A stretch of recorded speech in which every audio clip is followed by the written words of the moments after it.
una primera pregunta más de corte existencial, podríamos decir, y viene, mire, la lectura que usted hace de su principal contribución a lo que ha sido el campo de la historiografía profesional, ¿cierto? Dedicada a estos jóvenes que se unen al ejército republicano para intentar salvar la Revolución Francesa y que luego pasan a formar parte de las luchas de la independencia en Hispanoamérica.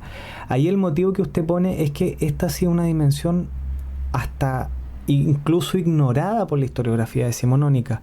Yo quisiera plantearle, profesor, y a raíz de un motivo herodotiano, Herodoto decía que uno comienza a dedicarse a la historia para intentar salvar del olvido ciertas acciones de los hombres, para que queden en la memoria, digamos. Es una ética de la memoria, no es una razón científica. Entonces mi primera pregunta es, ¿qué fue lo que usted estimó que era importante conservar cuando comenzó a dedicarse a escribir historia? Yo diría, para tratar de responder, que en vez de empezar a escribir la historia, quise entender y vivir la historia. La empecé a vivir a través de mi familia y de esas historias muy distintas de mis abuelos, por ejemplo. Uno bastante colaborador con los alemanes durante la Segunda Guerra Mundial y el otro, al contrario, resistente, creando una red para hacer escapar los judíos a través de los Pirineos. Y yo siempre me imaginaba, y nunca lo pude concretar, pero tener una conversación grabada con los dos, siendo totalmente seguro que nunca conversaron de eso los dos, que nunca los vi juntos los dos. Eran dos familias que vivían en regiones de Francia totalmente distintas, que no tenían muchas oportunidades de juntarse, y yo creo que además el pasado de cada uno complicaba aún más esos encuentros. Y eso a mí es algo que me interesa mucho, porque estamos hablando de la historia grande, de actitudes humanas frente a una invasión como las de los nazis en 39, y dos personajes que en 20, 30, 40 años después, por las cosas del destino, porque su hija se encontró con su hijo, terminaron unidos, aunque todo los oponía. Y eso me interesó mucho, esos caminos individuales dentro de un contexto que es mucho más global, mucho más colectivo. Yo diría, eso fue mi primera... Yo era un joven estudiante de historia en los finales de los 70, cuando esta historia me empezó a llegar con fuerza. Y eso me provocó más que una curiosidad, pero una casi necesidad vital de entender esos procesos humanos, de entender por qué la gente migra, por qué la gente decide irse a vivir con otra cultura, con otro ámbito, por qué escogen un camino y no el otro cuando su vida podía conducirlo a tomar el camino de derecha y tomaron el camino a la izquierda. No estoy hablando de política en este sentido. Entonces, a mí lo que más me interesa en la historia es entender el comportamiento humano, que puede ser individual, puede ser colectivo, depende de los contextos. Yo cuando inicié mis estudios en historia, los inicié en pleno boom de la Escuela de los Anales en Francia, del nacimiento de la historia colectiva, pero un poco en detrimento de la historia individual. Yo siempre me situé entre los dos. Me interesaba mucho esta capacidad de entender colectivamente la evolución humana. Me pareció mucho más interesante que la historia de las victorias, de las batallas o de las guerras, pero yo no podía sacar el individuo o ignorar el individuo a través del grupo colectivo. Yo me acuerdo de una conversación que tuve un día con Sergio Grés sobre eso. Y él es uno de los portavoces en Chile de esta historia de la Escuela de los Anales, de los movimientos colectivos, sindicales o no.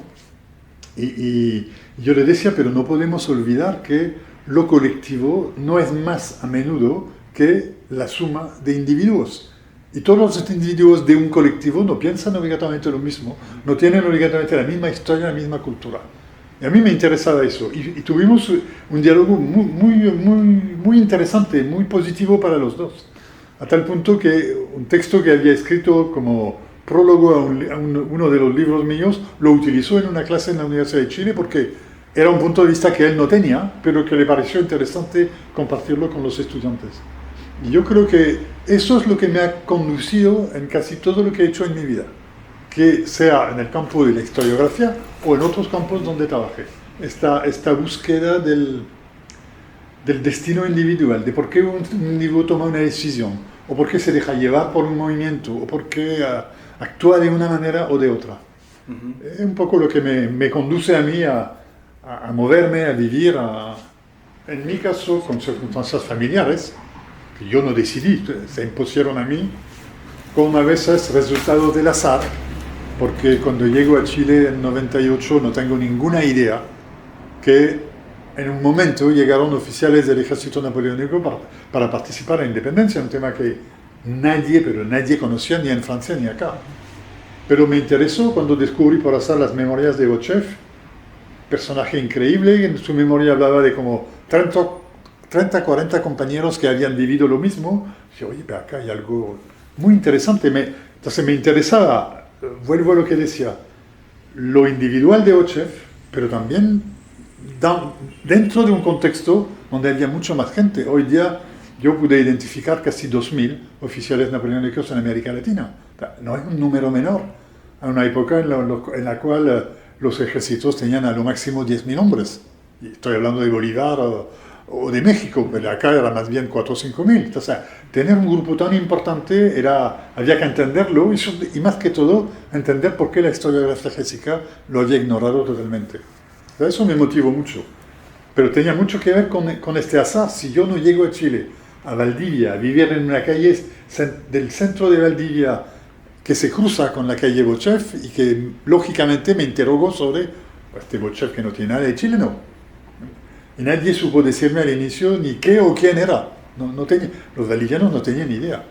Me dediqué más bien a viajar durante muchos años y a trabajar viajando. Nunca quise viajar como turista, no me interesaba mucho. Me interesaba quedarme en un país de nuevo para entender cuál era la diferencia con lo que conocía, cómo vivían, cómo pensaban, cómo elaboraban su vida cotidiana, su pensamiento. Y entonces yo viví en 7 u 8 países antes de llegar a Chile.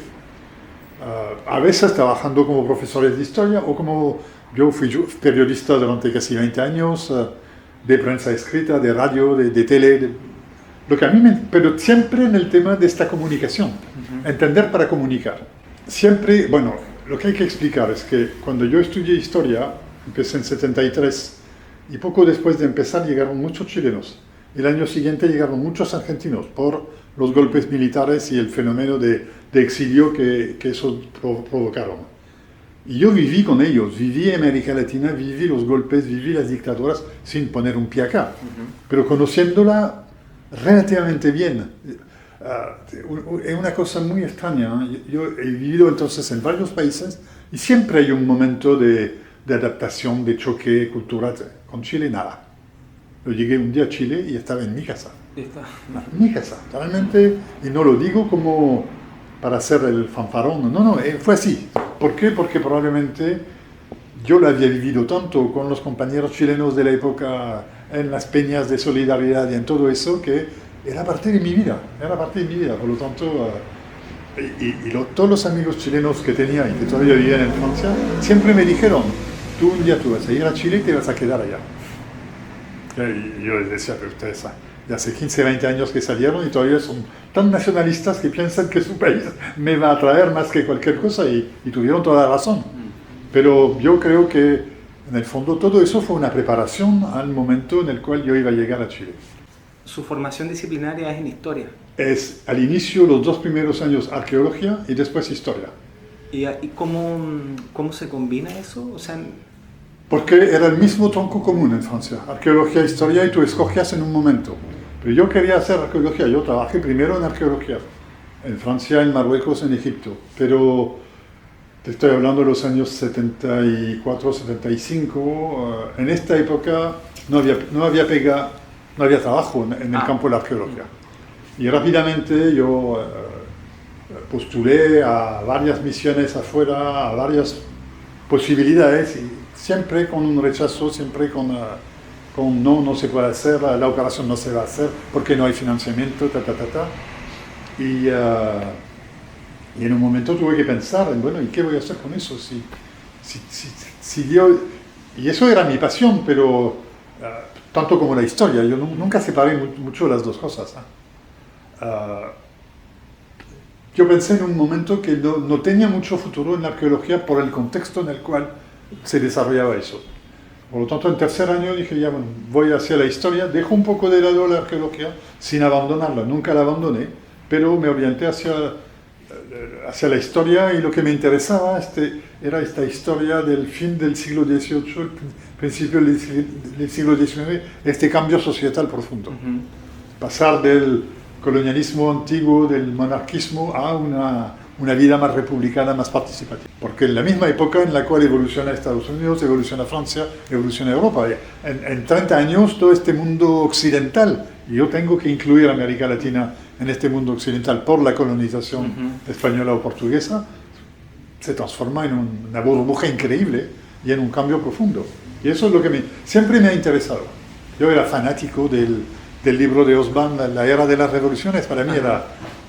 La Biblia al lado no tenía ninguna relevancia. Una campaña de investigación arqueológica en la zona de las pirámides en Egipto o en una ciudad romana en Marruecos o en Francia, tú vas a tratar de entender cómo vivía la gente, hasta cómo pensaba, cómo se expresaba. Es lo mismo que estoy haciendo con la historia contemporánea, en el fondo. No con las mismas herramientas, pero la meta central es exactamente la misma. Es siempre este deseo de entender, de comprender la vida humana y cómo evoluciona esta vida humana. Cómo pasamos de un sistema X a un sistema Y, cómo actúan los hombres en este cambio. Y eso lo puedo hacer entre, digo cualquier cosa, la era de los faraones en Egipto y la invasión romana. ¿Cómo lo puedo hacer en el momento de la independencia en América Latina? Sí, profesor, ¿y cómo se ha relacionado con este reproche hacia el eurocentrismo que carga la historia como historia universal? Como historia universal en el sentido de esta narrativa que fue creada en parte para legitimar la hegemonía de Europa en el mundo, y más usted como europeo y francés, es decir, como oriundo de una de las principales potencias coloniales. No, yo soy totalmente consciente de lo que ha representado en un momento Europa en América Latina o en otros continentes, y de todo el peso negativo que puede tener eso en los que piensan acá o en África o en Asia. Pero yo, a pesar de yo soy francés, no lo escogí, yo nací allá y es mi destino, si hablamos de eso de nuevo. Pero nunca me sentí tampoco responsable de lo que había pasado 2 o 3 siglos antes. Yo puedo ser un ser humano suficientemente coherente para integrar eso y para entender la actitud de algunos y no tomarlo como me están ¿cómo decirlo? Me están molestando, me están ignorando porque soy representante del colonialismo tradicional. Lo que me pasó en algunas veces hasta acá en la Universidad de los Lagos en los primeros años con algunos estudiantes, pero eso se borró muy rápidamente. Uno, a partir de su actitud, de su expresión y del trabajo que hace, logra rápidamente eliminar eso. ¿Por qué algunos me decían, pero es que usted tiene una visión muy europea de la historia? Dije, bueno, pero yo soy europeo. Entonces, tengo eso, pero tengo otras cosas también. Tengo otras experiencias, la puedo ver desde punto de vista distinto. Si yo hablo del Islam, yo lo puedo hablar en persona porque lo he vivido en Marruecos o en Egipto o hasta en Francia. Yo no estoy hablando de solamente un fenómeno que estudié en un libro.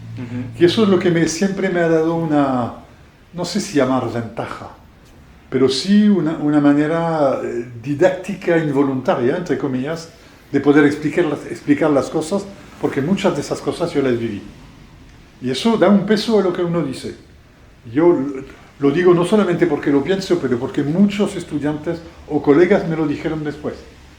Bueno, yo tenía un curso sobre civilización musulmana, desde la creación del imperio musulmán hasta el fin del imperio otomán en 17, 18, y la gente me decía, no, es que uno cuando lo escucha yo tiene la impresión que está allá, porque usted nos puede escribir hasta el color de la mezquita para explicarnos por qué el texto religioso del Corán era tan importante, o mezcla siempre anécdotas de la vida que ha vivido allá. Entonces yo creo que eso da da un lado vivo a la historia que uno puede enseñar o tratar de hacer entender.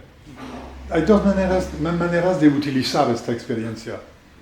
Uno la podría utilizar como para imponerla. Yo hice todo eso, entonces respétenme por eso. Me parecería ridículo, pero algunos lo hacen. O tratar de compartir esta experiencia con los estudiantes.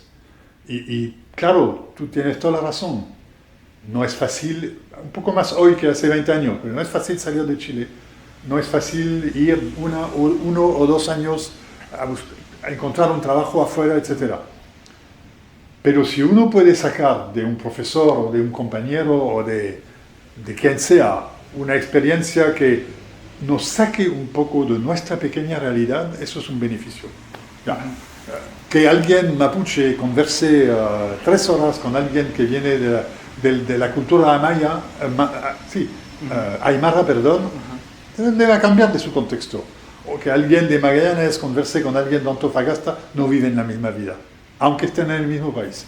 Y eso es lo que hay que buscar, para mí. Eso es una manera de enriquecerse.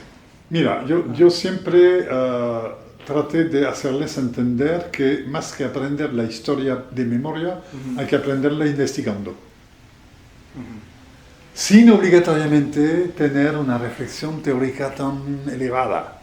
Sin tener obligatoriamente todas las herramientas metodológicas. Yo no soy un teórico, yo no soy un metodólogo. No niego el interés de esas dos herramientas, pero yo no vengo de esta escuela. Yo vengo de una escuela mucho más intuitiva, mucho más resultado de las experiencias, de los encuentros, etc. Y como lo decía al inicio, del azar a veces. Yo creo que eso es lo que a mí me sirve de benzina, a mi motor. Y yo siempre lo que he tratado de enseñar a los estudiantes. Pueden venir de un mundo rural donde ni en su casa hay electricidad, pero tienen una riqueza. Su familia tiene una riqueza. Busquen antecedentes en su familia. Busquen hacer existir su familia en un Chile de una época, en un mundo de una época. Y eso, dar a cada uno este sentimiento profundo de pertenecer a la historia, no de ser un excluido de la historia. Yo no creo en los excluidos de la historia. A veces somos excluidos porque decidimos quedarnos en la exclusión. Yo creo que cada uno se puede construir como personaje histórico, solamente a partir de la acumulación del conocimiento de lo que ha hecho la familia, el entorno, los amigos, etc. O uno. Y yo creo que los que no hacen eso acepten, consciente o inconscientemente, quedarse en la exclusión de la historia, de no considerarse como personaje histórico. Yo nunca me he sentido muy eurocentrista, pero si hay algo que tengo que rescatar de mi juventud y de mi formación, este acceso a una base cultural increíble. No solamente francesa, pero muy diversa. Yo, en la universidad, te estoy hablando de los años 70, nos obligaban a leer en inglés, en alemán, en latín, a veces en griego antiguo, había que manejar todo eso para ver los textos. Y eso obligatoriamente te sacudía el cerebro constantemente. Porque un alemán va a escribir la historia como un francés, más allá de la ideología. Es una manera distinta de entenderlo. Leer un autor africano describe su país, Costa de Marfil o Senegal, es otra cosa que ver un reportaje de un periodista francés sobre el mismo país. O sea, yo tuve esta suerte de vivir en una universidad post-68, creada justo después, alejada del centro porque no querían manifestaciones en el centro de Lyon, a 15 kilómetros del centro, sin locomoción colectiva, para que todo sea fácil.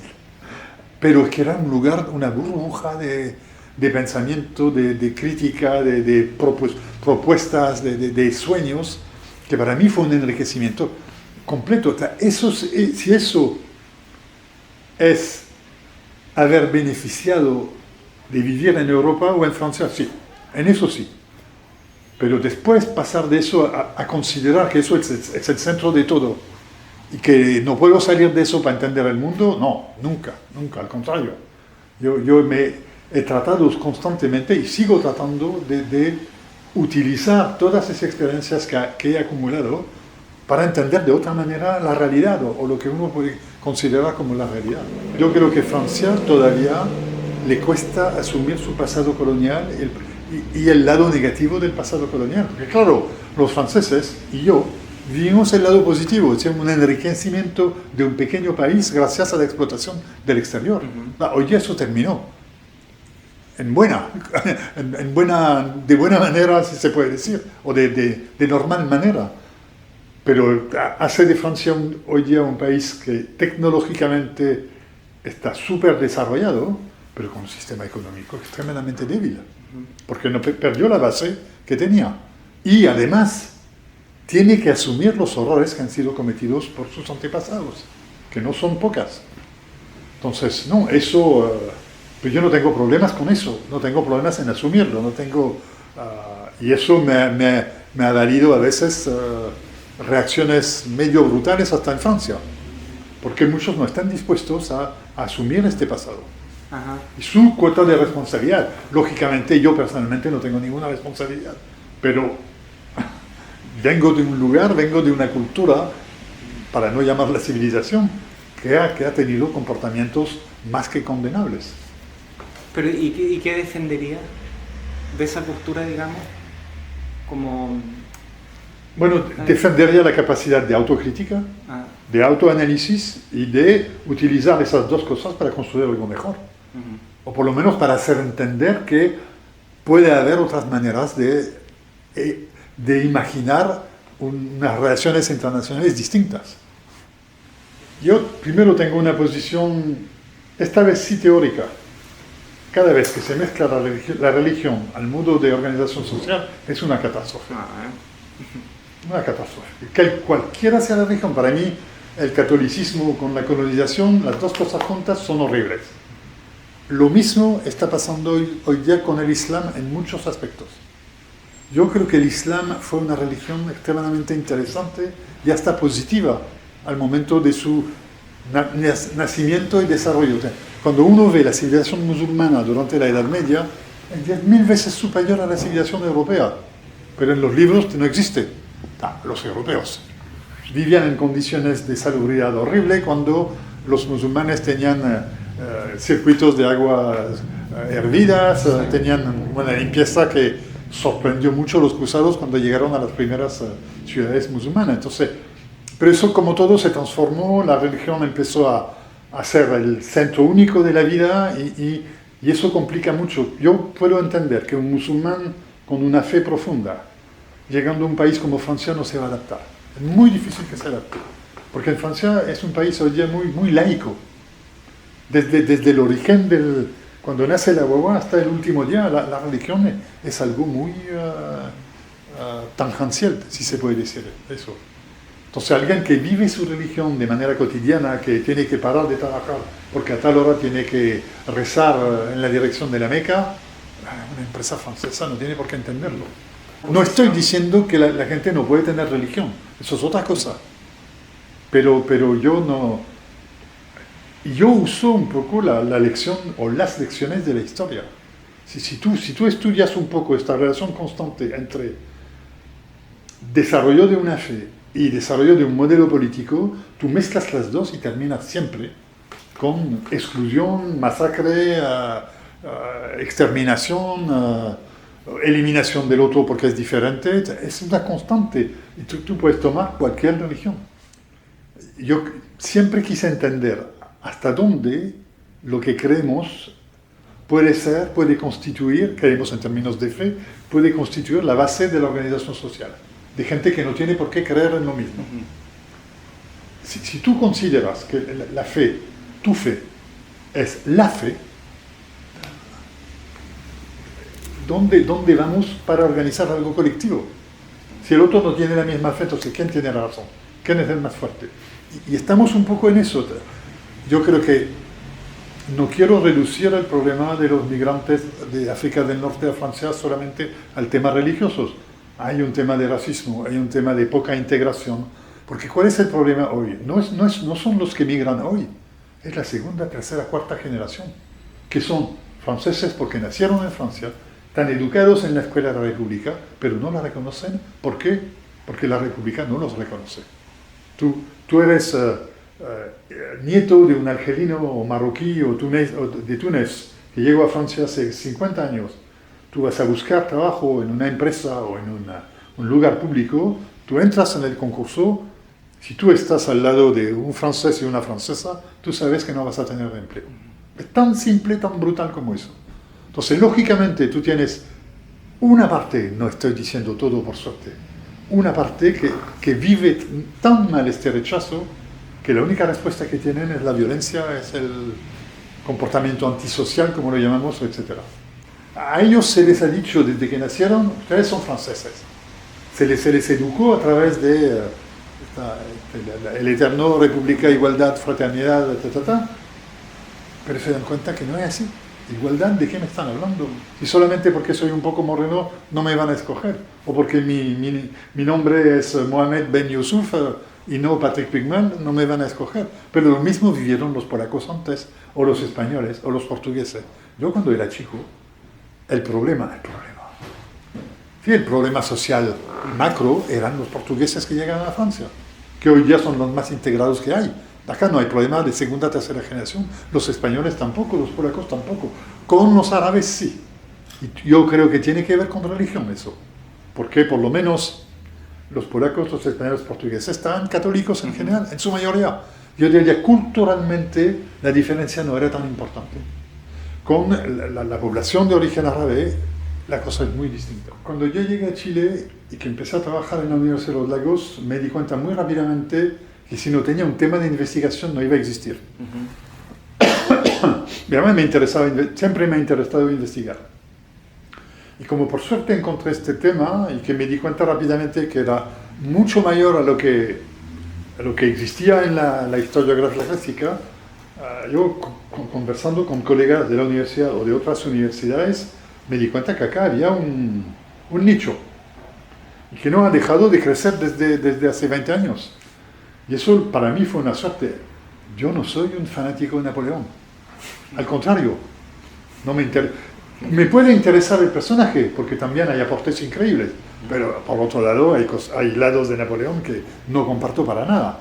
Pero eso son dos cosas distintas. A mí no me interesaba Napoleón en sí, me interesaba entender por qué 2.000 jóvenes, porque casi todos tienen menos de 35 años, 2.000 jóvenes deciden de manera casi simultánea, en 1 o 2 años, venir a América Latina y participar en las guerras de independencia. Y muchos de ellos transformarse en ciudadanos de esos países, porque no van a volver a Francia. Eso me interesaba y no podía disociarlo de mi vida.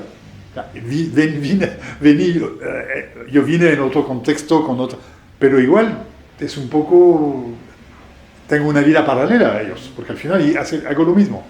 Entonces eso me interesaba. Y me interesaba como ponerlo o mostrarlo como un tema importante, como un tema que de manera voluntaria, y lo digo hoy con todo su peso, no había sido contemplado, porque no correspondía a la construcción ideal de una historia nacional. Y evidentemente Barros Arana, Vicuña Maquena y Izaguirre Encina, cuando escribieron sus textos, había que eliminarlo. Tú no podías decir que Chacabuco había sido ganado por soldados negros dirigido por un francés. O que todos los profesores de la primera escuela militar de O'Higgins en 17 son todos napoleónicos. Cosas así. Pero si tú empiezas a armar el puzzle, que es lo que hice yo con mucha paciencia, siendo yo alguien no paciente para nada, pero con mucha paciencia, ¿por qué? Porque no es que quería imponerlo por imponerlo, yo quería imponerlo a partir de la documentación, a partir de las fuentes. En eso sí fui muy metódico. O sea, yo me atreví poco a poco a decir más cosas porque tenía más elementos para decirlo. Y eso me dio peso como historiador. Empecé a tener una existencia a nivel regional, a nivel nacional y también a nivel internacional, siendo invitado en casi todos los países de América Latina, compartiendo, creando una red que no existía, de gente que me ha apoyado mucho para buscar los datos, porque eso era totalmente difuso en toda América Latina, en Estados Unidos, en Europa, etc. Y eso fue mi principal eje. Yo trabajé otras cosas. Trabajé también los derechos humanos al momento de la dictadura, trabajé otros temas, pero eso me interesaba. Me dio la fuerza que yo tuve como historiador. Razones por las cuales Claro. vinieron, sí, primero que perdieron la pega, porque tú tienes más o menos 5 millones de hombres bajo armas en 1815, un año después quedan 2, porque los países no necesitan tantos soldados. Entonces tú tienes 3, 4 millones de hombres que no saben hacer otra cosa. Se fueron de la casa a los 15, 16, tienen 30, 35, ¿qué van a hacer? ¿Volver al campo del papá o a la tienda de la mamá o como obrero en un... Además habían viajado en toda Europa, manejaban 2, 3 idiomas, hasta a pesar de ser soldados o militares, habían adquirido una cultura bien superior al promedio en Europa. Entonces para ellos eso era... Y además tenían que soportar la vuelta de los Borbones de la religión católica como religión de Estado. No hay que olvidar que Napoleón, a pesar de todo su lado negativo, es el primer Estado en Francia que abre la libertad de la religión. El primer país en el cual los judíos pueden expresarse como religiosos en un país es en Francia y gracias a Napoleón, que puede ser una contradicción total con su lado dictatorial, pero es una realidad. Entonces, eso entonces, esas son las 2 primeras razones. La tercera razón, que es una razón política, son liberales, son republicanos, a pesar de haber sido formados bajo el imperio napoleónico, porque la escuela pública que crea Napoleón es una escuela muy revolucionaria, no muy napoleónica. Si tú lees los textos escolares del Liceo Imperial, como se llamaba, entre 1807 y 15, pero no tiene nada que ver con el poder de Napoleón. Te habla de libertad, igualdad, fraternidad, libertad de prensa, que no existía. Entonces, esos personajes ya no tienen pega, no quieren volver a la monarquía y a la región, y además hay un lugar en el mundo en el cual se está sacudiendo el jugo colonial monárquico. No hay nada mejor. Lo que fracasamos acá en la construcción republicana lo vamos a hacer allá. Por eso cuando vienen acá, muchos tienen un rol militar, evidentemente, pero muchos también juegan un papel político muy importante. Y hasta algunos, siendo militares, nunca van a tomar un arma acá. Editan diarios, escriben libros, etc. Y juegan un papel de actores o agitadores políticos en esos países. Oiga, profesor, y en eso, momento de construcción de las repúblicas, o de tratar de llevar adelante eso, quizá mucha expectativa, o sea, de que este iba a ser el continente de la república. Por supuesto. Y mucha decepción. Claro, y mucha decepción. Porque ellos, después de los años 30, cuando casi en todos los países de América Latina gana el lado más conservador de un poder muy centralizado, muy fuerte, ellos, muchos viven la expulsión del ejército, el exilio de nuevo, y van a volver solamente en los años 40. Los 2 napoleónicos que van a ser generales del ejército de Chile, Viel y Rondizoni, 10 años de exilio a partir de 30, para volver en los 40 y retomar su carrera y terminarla como generales. Entonces, eso es súper importante porque en el fondo su rol militar es muy fácil comprobarlo y está archi comprobado, pero su rol político para ellos era más importante que el rol militar. Porque al final, Viel, Rondizoni y otros podrían no haber dicho nada en 1830, haberse adaptado al modelo Portales, Prieto, etc. y haber pasado piola entre comillas. Y lo pudieran haber hecho, muchos lo hicieron, chilenos por ejemplo, que no estaban obligatoriamente del lado de, pero decidieron, ya, es mi país, es mi vida. Ellos no podían. O sea, había una convicción. Sí, total. Sí. Con todas las diferencias que puede tener el paraguas del liberalismo, que significa todo y nada, con modelos societales totalmente distintos, pero sí tenían un tipo de ideal republicano que querían reproducir acá. Los mismos debates que tenían los napoleónicos entre un Pedro Chapuis, que es el creador del diario que se llama El Verdadero Liberal, ya solamente el título te dice dónde está, que es el portavoz de Freire en los últimos años de Freire, hasta la guerra civil o la guerra interna de 29-30. Y Botchev, siendo republicano, pero republicano mucho más conservador. Botchev, que escribe en sus memorias, yo entiendo que en la sociedad hay 2 tipos de humanos, los que están destinados a dirigir y la mayoría que está destinada a obedecer. Entre uno que dice la libertad para todos, el mismo derecho para todos y la libre expresión, y el otro, estamos con dos repúblicas muy distintas, pero que son lo que era el liberalismo de esta época. Claro, Su diversidad y sus contradicciones. Yo creo que nunca se ha realmente instaurado esta república ideal a las cuales pudieron pensar algunos al final del 18, principio del 19. Y no sé si es factible que se instale. O sea, yo tengo mis dudas. Puedo tener mis sueños, pero tengo mis dudas también. Entonces yo creo que es un debate que no está zanjado. Ya, cuando tú ves hoy día la desviación de la democracia moderna hacia muchas veces un poder autoritario, hacia un peso democrático cada vez más liviano, más débil, entonces este modelo, como dice Churchill, es el menos peor de los no, ¿cómo lo decía? Es el menos malo de los, o el mejor de los malos modelos, sí. Algo así. Sí, sí. Yo comparto harto eso. Yo no conozco un sistema de organización mejor que la República, pero en la República hacemos pasar de todo y no es tampoco el modelo óptimo que podría significar. Ya, en eso hemos llegado a organizar lo que queremos. No sé si es posible ni si es deseable. Bueno, a mí me parece sano que haya por lo menos un grupo social, un cuerpo social, no sé cómo llamarlo, que esté más adelantado que en el resto en el sueño societal. Yo creo que eso hace avanzar las cosas. A veces las hace retroceder también, dependiendo del tipo de reacción. Pero no, es evidente que es poco posible hoy, y hay que ser pragmático en eso, pensar que toda la sociedad va a abrazar esos ideales y yo creo que el error del estallido social, al cual yo me asocié mucho, fue haber pensado que lo que estaba en la calle representaba el 100% de la población, cuando nunca hubo más de 2 millones de personas de un país de 19. Y eso es una realidad que no quisimos ver en un momento, que probablemente había que tener un poco de distancia para verlo. En el momento era muy difícil. Y yo no he escuchado muchas voces durante el estallido planteando eso. ¿Cómo planteando? Planteando el hecho de que tengamos cuidado, lo que estamos proponiendo claro. no representa obligatoriamente lo que... Y la transformación para mí de un sistema de elección voluntario a un sistema de elección obligatorio cambió la regla del juego.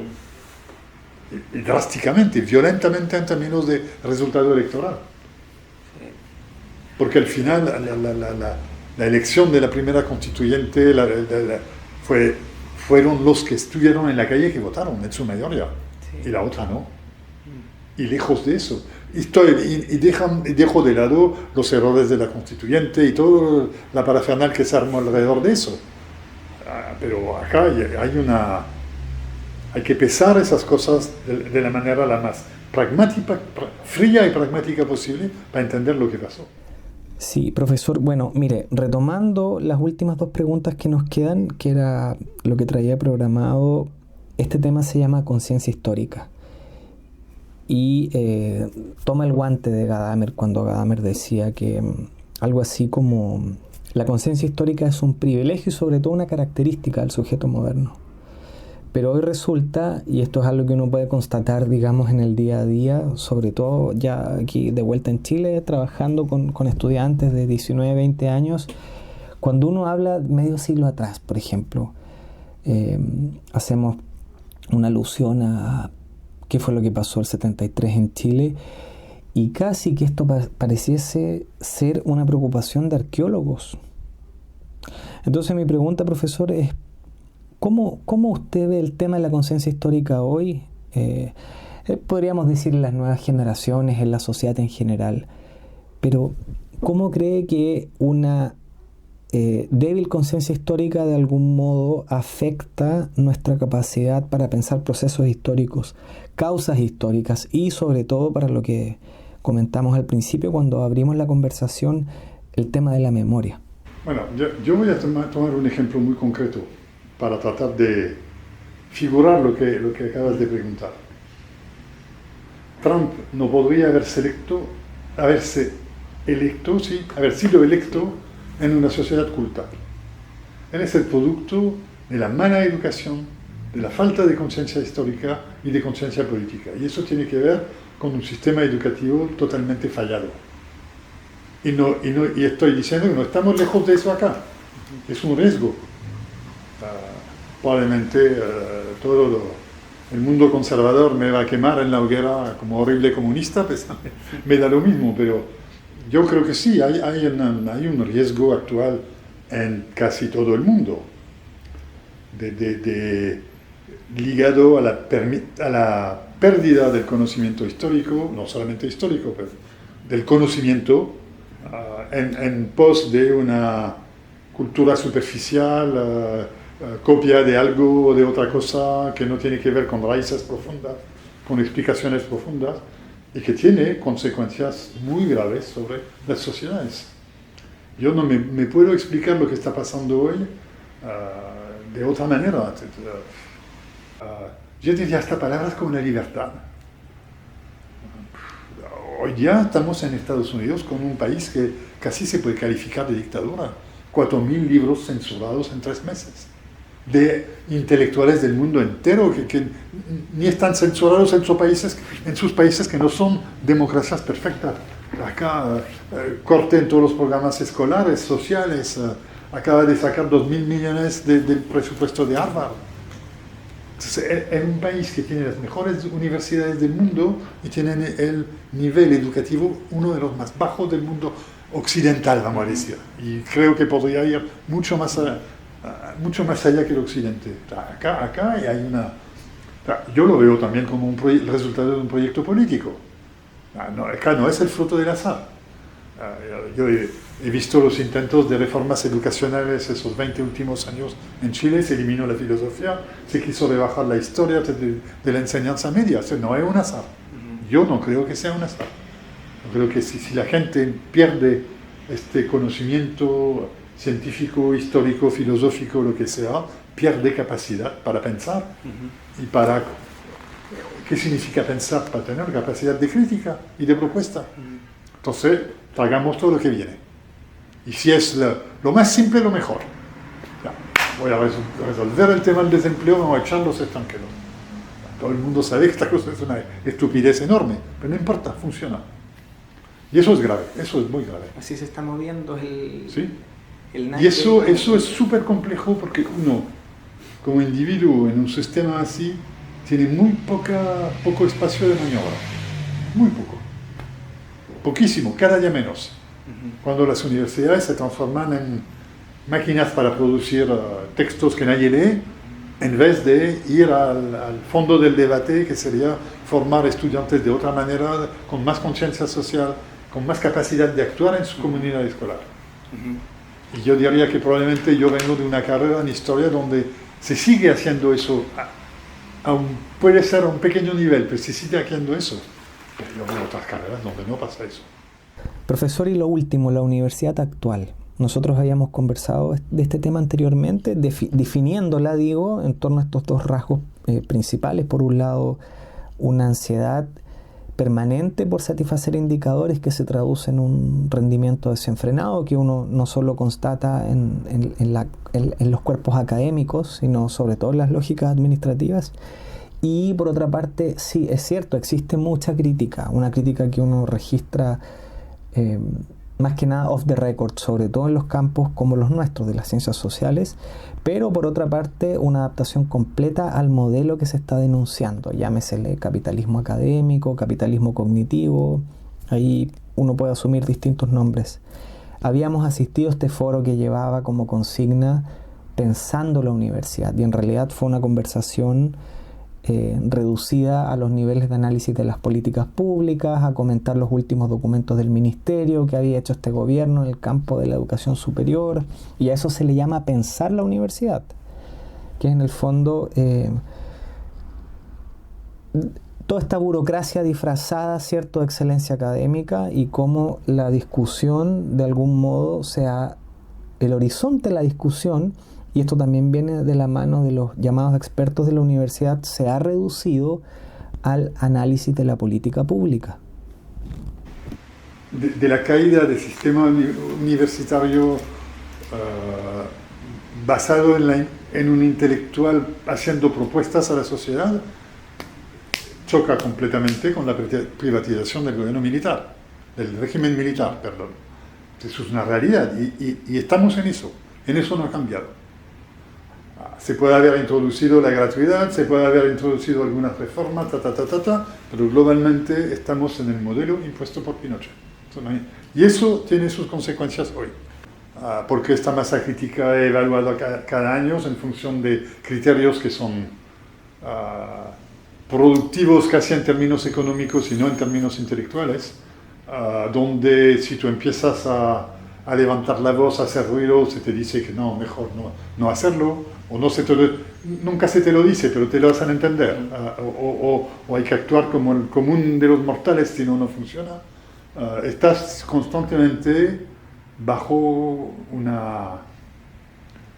un tipo de capa de plomo. Yo lo digo como también la contradicción que viví durante 25 años. Yo encontré acá un espacio de libertad que no me imaginaba. Que todo lo que he hecho, lo he hecho, nadie me ha impedido hacerlo, lo he hecho de la mejor manera que podía hacerlo, sea bueno o malo es otra cosa, pero yo he tenido apoyo en eso, es verdad. Pero en el mismo tiempo tú terminas entrando en un ciclo, consciente o inconscientemente, que te empuja a dejar de lado esta capacidad de autocrítica, de pensamiento, de elaboración de ideas, etc. Para emprender un camino de la productividad, no, publica acá, no acá. Y eso es súper difícil no entrar en eso. Yo he sido vicerrector de investigación. Yo sé lo que es de tener que en un momento, si tú quieres acreditarte a la universidad, tienes que tener un mínimo de artículos indexados en tu universidad, si no, olvídate. Entonces, ¿dónde está el camino que tú puedes emprender acá? O sea, y jugar con los dos como yo lo hice no es fácil. Y no es deseable tampoco. Pero eso es una realidad brutal que está matando. Y hoy día, además, yo veo universidades públicas que tienen más plata pública que las públicas. No, universidades privadas que reciben más plata pública que universidades públicas. La Austral recibe más plata pública que la Universidad de los Lagos, teniendo más o menos el mismo número de estudiantes. Acá no hay mucha diferencia. Puede haber otras diferencias, no estoy comparando el nivel, estoy simplemente comparando el financiamiento. ¿Qué de pública tenemos nosotros? ¿Qué público tenemos cuando una privada tiene más plata pública que nosotros? ¿Qué universidad pública somos cuando una privada termina teniendo más medios públicos que nosotros? Eso es un debate que yo he planteado, y no soy el único, muchas veces, como predicar en el desierto. Yo he sido siempre crítico de Lagos en un momento cuando tenía su meta, vamos a tener 1 millón de jóvenes en las universidades. Puede tener un lado positivo, significa que hay más acceso. Por eso la gratuidad puede ser interesante. Pero pensar que todo el mundo tiene que ser universitario en esa ciudad es una ridiculez. No tiene sentido. No tiene sentido. Necesitamos técnicos, necesitamos profesionales que no pasen obligatoriamente por la universidad. Yo prefiero, en eso me siento más europeo, prefiero un sistema que puede ser más selectivo, pero que va a terminar poniendo en las universidades la gente que realmente puede o debe, o no sé cómo decirlo, aportar. Y que otros pueden tener otros caminos tan nobles, tan valorables pero en Europa tú tienes a todo dar entre 30 y 35% de la juventud en la universidad. El resto está en centros de formación, en centros técnicos y un camino que no existe en Chile, que es algo muy complejo para Chile. En Chile no se valoriza en nada la experiencia. En Francia tú puedes, sin ningún diploma universitario, sin haber nunca puesto un pie en una universidad, tú acumulas en 5 o 6 años, entre los 24, los 20 y los 30, 5 años de experiencia profesional, te pueden dar equivalencia a un diploma universitario que te permite hacer un magíster, por ejemplo. En Francia, hoy día, muchos jóvenes prefieren no andar en la universidad porque quieren ganar su vida primero y porque saben que a plazo le pueden llegar a tener exactamente el mismo nivel de competencia. Palabra que no me gusta mucho. competencia laboral. Acá, tú existes porque tienes un cartón. No significa que tengas pega, pero tú existes eso. Si no, es un debate que no está zanjado para nada. Por desgracia, yo diría, muchas veces ni está planteado públicamente. Uno tiene la impresión que estamos en la normalidad más normal, y que las cosas son así porque son así. Y uno no ve, porque no es siempre fácil verlo, no ve el resultado de eso, no ve las consecuencias de eso. Donde tenemos una masa, no lo digo de manera peyorativa, pero una masa no pensante, una masa que no elabora nada, que sigue el movimiento y todavía me cuesta entender cómo más del 50% de los norteamericanos votaron por Trump, o de los argentinos por Milei, o de los brasileños por Bolsonaro. Si uno va a ver los programas que tienen, es una pobreza intelectual, pero abismante. Pero no importa, fueron electos democráticamente.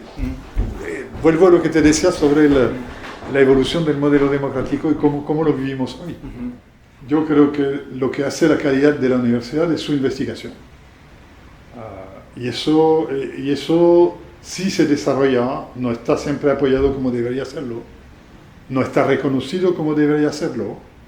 Yo siempre critico el hecho de que muchas veces tenemos autoridades que no vienen del mundo investigativo, y que explica por qué la universidad se gestiona como, yo diría, como casi una empresa, sin preocuparse mucho de la creación de conocimiento, de la participación en el debate público, etc.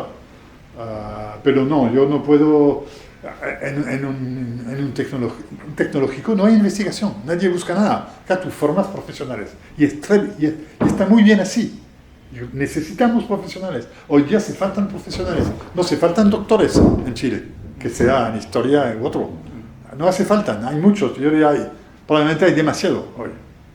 Yo conozco mucha gente muy bien formada y que tienen pegas que no tienen nada que ver con eso, y muy mal pagados además. Entonces yo creo que, no, son dos cosas distintas, pero la universidad, a pesar de seguir investigando, no le da el peso que le debería dar. No le da. Y eso yo creo que es muy difícil que una universidad pueda mover el juego. Yo creo que debería haber una conciencia más colectiva, más desde organismos como el CRUCH, por ejemplo, donde debería haber una reflexión un poco más importante, que no existe. Me ha tocado participar muchas veces en las reuniones de vicerrectores de investigación de todas las universidades del CRUCH. No se pueden describir como un laboratorio intelectual. Más bien cosas muy concretas, muy prácticas para asegurar que vamos a tener el apoyo del Estado, o cómo podemos atraer fondos privados a los laboratorios de investigación, cómo asegurar que por lo menos un mínimo de los estudiantes van a poder llegar a la productividad. Y eso, no estoy diciendo que no hay que hacerlo, por supuesto que hay que hacerlo, pero no puede ser eso el eje principal. Claro. Tenemos eso y después la gestión burocrática, con todas sus normas que son un peso cotidiano cada día más pesado. Y eso, este desequilibrio es lo que afecta mucho a la universidad. Y le impide tener el rol que yo creo que debería tener. Puede ser que algunos no estén de acuerdo con eso. Que seamos realmente un actor del debate, de la elaboración de ideas para mejorar la sociedad en la cual estamos. Porque estamos en un sistema donde si tú sales, tú mueres casi. Tú mueres. No veo una universidad decir voy a abandonar, por ejemplo, el tema de la productividad como se plantea, y lo voy a hacer de otra manera. Voy a calificar mis profesores por, cualquier cosa, el impacto social que tienen lo que hace.